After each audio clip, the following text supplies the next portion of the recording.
Bienvenidos, hoy hablaremos sobre las biomoléculas. Como sabemos, los átomos son capaces de formar enlaces o unirse entre ellos y formar agrupaciones conocidas como moléculas. Cada molécula es la partícula más pequeña de una sustancia. Las biomoléculas son aquellas que se encuentran en la célula, formando parte de su estructura o de sus actividades metabólicas. Hay biomoléculas pequeñas, como el agua, los átomos de hidrógeno y uno de oxígeno, o la glucosa, C6H12O6. Hay estructuras más organizadas, formadas por cientos y cientos de átomos. En este caso se adopta el término de macromoléculas. Las proteínas, ácidos nucleicos, polisacáridos tienen gran peso molecular. Las biomoléculas se clasifican en orgánicas cuando la estructura base es formada por asociación entre carbono e hidrógeno. Tal como hemos hablado antes, el carbono puede formar largas cadenas estables. Las moléculas orgánicas son la base de la materia viva. Los carbohidratos, lípidos, proteínas y ácidos nucleicos son los tipos de biomoléculas orgánicas que conocemos. Las inorgánicas son estructuras más simples. Pueden estar formadas de otros átomos distintos al carbono, incluso pueden tener carbono en su estructura. Sales minerales, gases y agua se cuentan como biomoléculas inorgánicas. En las biomoléculas inorgánicas, el agua es la molécula más abundante. El cuerpo humano está formado por 2/3 partes de agua. En otros organismos la cantidad de agua es mayor o menor.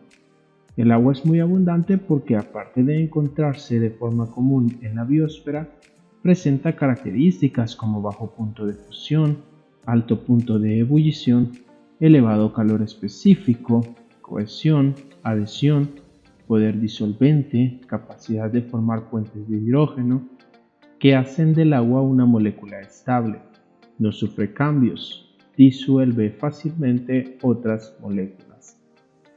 Las sales minerales, por su parte, pueden encontrarse disueltas en el medio acuoso o ser parte de algunas estructuras. Las sales disueltas son importantes para procesos biológicos como la contracción muscular y la transmisión del impulso nervioso, pues al estar ionizadas forman gradientes electroquímicos. También regulan el balance hídrico de la célula. Algunas sales insolubles en agua tienen importancia estructural. En las biomoléculas orgánicas vamos a reconocer 4 grandes grupos que difieren en sus características químicas y físicas y en consecuencia en su función biológica. Algo muy importante en las moléculas orgánicas es que algunas pueden servir como unidades de estructuras químicas más complejas, los polímeros. Con ellos se pueden formar grandes asociaciones que identificamos como macromoléculas. No se puede entender a la vida sin conocer acerca de estas grandes biomoléculas. Veamos un poco de cada grupo. Los carbohidratos son estructuras formadas por carbono, hidrógeno y oxígeno. Su nombre se debe a que la relación entre estos átomos es de un H2O por cada carbono. Los carbohidratos se distinguen por grupos funcionales. Deben presentar un carbonilo que distingue a los aldehídos y cetonas según su posición terminal es un aldehído y posición intermedia es una cetona. Y deben presentar 2 o más grupos hidroxilo que distinguen a los alcoholes. Así, los carbohidratos químicamente son polioles de aldehídos y cetonas. En los esquemas observamos un aldehído de 6 carbonos y una cetona de 3 carbonos. En ambos encontramos numerosos grupos OH. Los carbohidratos son moléculas importantes. Su función principal es como combustibles energéticos. Las células metabolizan u oxidan los carbohidratos simples para obtener ATP. Un gramo de carbohidrato produce 4000 calorías. Aunque hay moléculas que producen mayor rendimiento energético, los carbohidratos, siendo moléculas pequeñas y solubles en agua, se metabolizan con facilidad. Hay vías anaerobias y aerobias para obtener ATP a partir de carbohidratos simples. Por todas estas razones, serán las fuentes principales de energía. además de ser fuentes de energía, tienen otras funciones.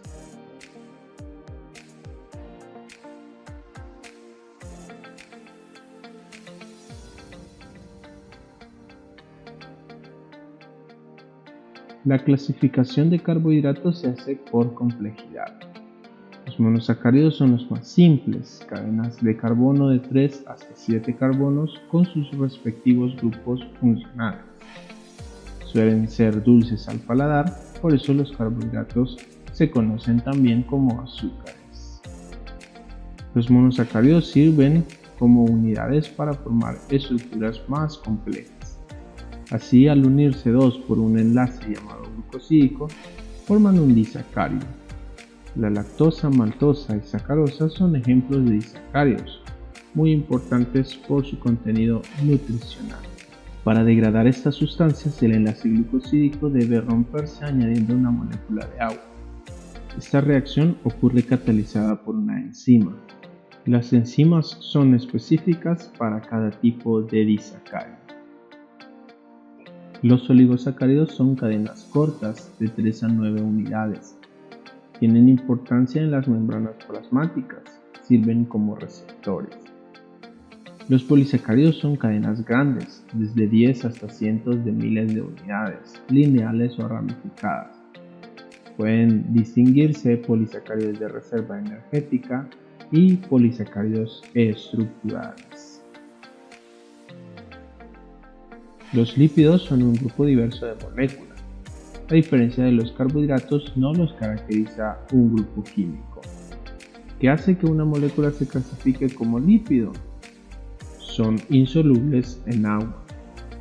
Todos hicimos el experimento de mezclar agua con aceite, así que conocemos sobre la solubilidad de los lípidos. Es precisamente esa característica la que permite a estas moléculas desempeñar funciones importantes en las células. Las funciones de los lípidos pueden resumirse en reservorios energéticos, como los triglicéridos que sirven para almacenar energía. Producen 9000 calorías por gramo.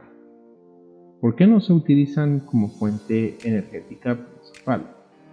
Al ser insolubles en agua, el metabolismo de estas sustancias es mucho más complejo. Las enzimas responsables de oxidarlas o degradarlas están disueltas en medio acuoso. Los lípidos participan en algunas estructuras también, como las membranas plasmáticas, compuestas de bicapas de lípidos. También están en algunos tejidos y sirven de acoginamiento para algunos órganos. Los lípidos pueden ser mensajeros químicos.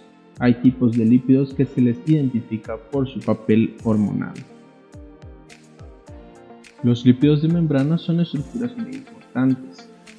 Una membrana contiene una doble capa de fosfolípidos con incrustaciones de proteínas y colesterol. La presencia de estos lípidos permite que la membrana sea semipermeable, permiten el paso de algunas sustancias. Los lípidos que la componen son amfipáticos. Esto quiere decir que una región de la molécula reacciona en medio acuoso y la otra es insoluble. Esto también es importante para las actividades de la célula, puesto que el medio interno y externo es acuoso. Las membranas regulan la comunicación y protegen a las células. La clasificación de lípidos sigue criterios un poco dispersos, pues no tienen grupos funcionales que les identifiquen. Los lípidos pueden hidrolizarse según la conformación química de estos.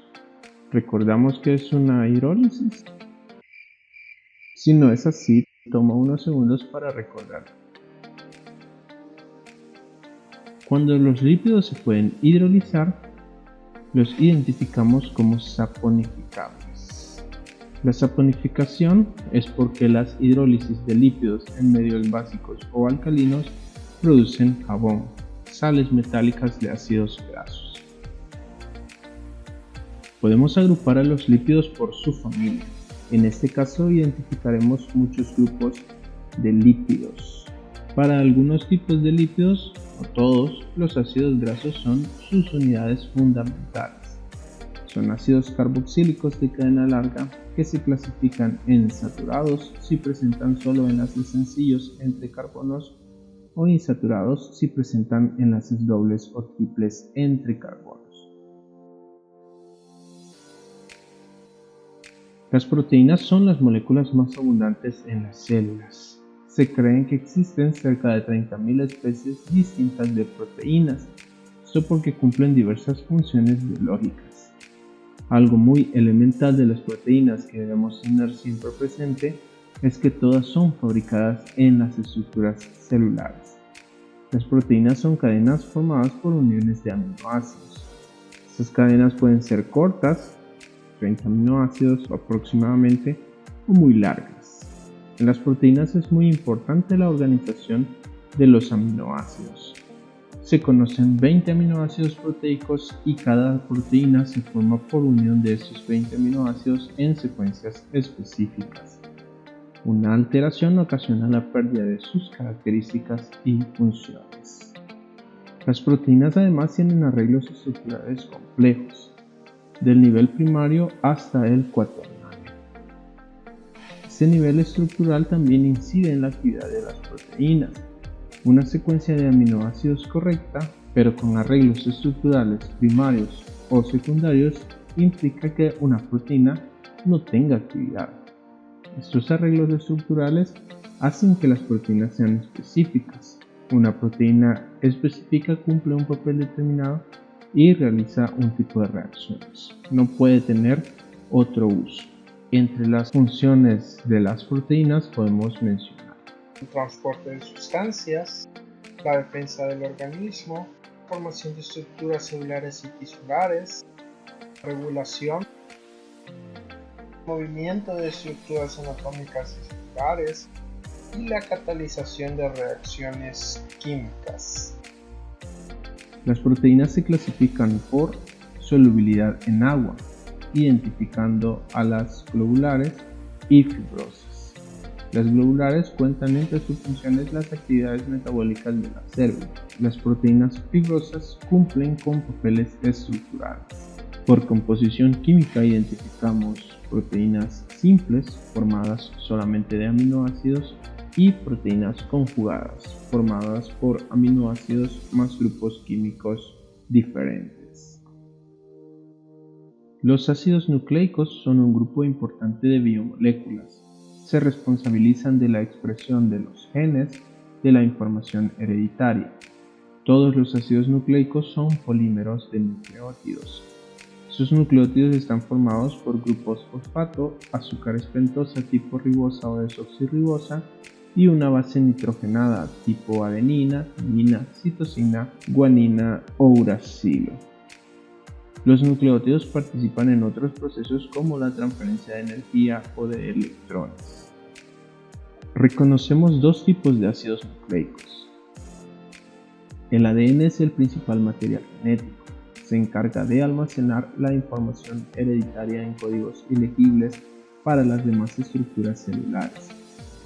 El ARN convierte esa información en una forma legible para las demás estructuras y se encarga de dirigir la fabricación de proteínas. Las diferencias entre el ADN y el ARN son varias. El ADN es de doble cadena.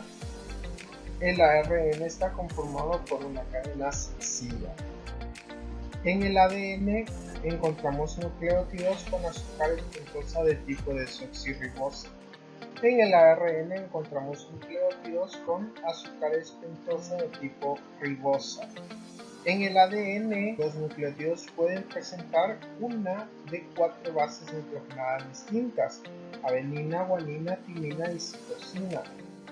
Los nucleótidos del ARN sustituyen a la timina por el uracilo. El ADN almacena la información hereditaria. El ARN presenta diferentes funciones y con ello la molécula presenta estructuras diferenciales.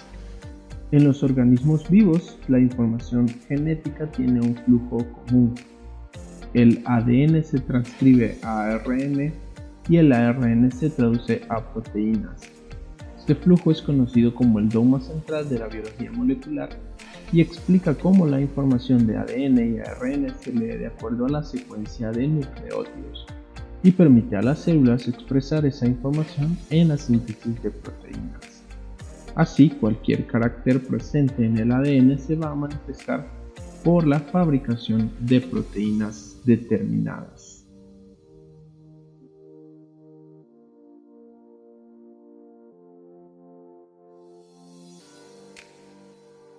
Este ha sido el tema de hoy. Cualquier duda o aporte puedes dejarlo en los comentarios. Colabora con nosotros. Si te gustó, dale like, suscríbete a nuestro canal y comparte este video. Puedes encontrar mucho más material relacionado en nuestro canal y en la descripción dejamos un enlace a nuestro blog para encontrar mucha más información. Hasta la próxima.